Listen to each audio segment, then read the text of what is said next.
साथ नहीं दे रही तो नवरात्रि में करें ये 3 उपाय, बदल जाएगी जिंदगी। क्या आप भी अपनी किस्मत से परेशान हैं?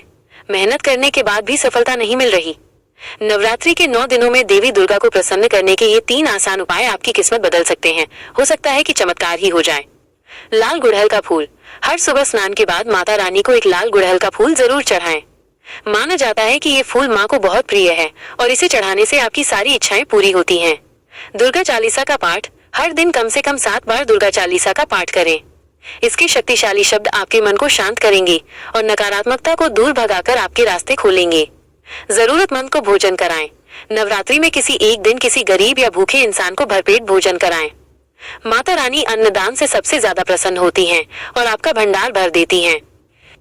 नवरात्रि में भूलकर भी न करें ये 4 काम, माँ दुर्गा हो जाएंगी नाराज। नवरात्रि का व्रत और पूजा करते समय कुछ गलतियां करने से बचना चाहिए। इन 4 कामों को भूलकर भी न करें, वरना देवी दुर्गा की कृपा मिलने की बजाय आप उनका क्रोध झेल सकते हैं। लहसुन प्याज का सेवन। नवरात्रि के 9 दिनों में लहसुन और प्याज को पूरी तरह से त्याग दें, क्योंकि इन्हें तामसिक भोजन माना जाता है।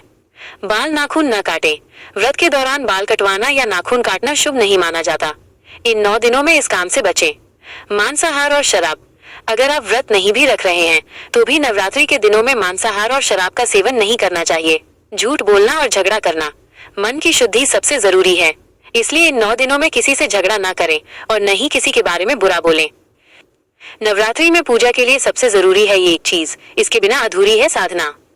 अगर आप नवरात्रि में माता की पूजा कर रहे हैं तो आपको ये पता होना चाहिए कि कलश स्थापना पूजा का सबसे जरूरी हिस्सा है।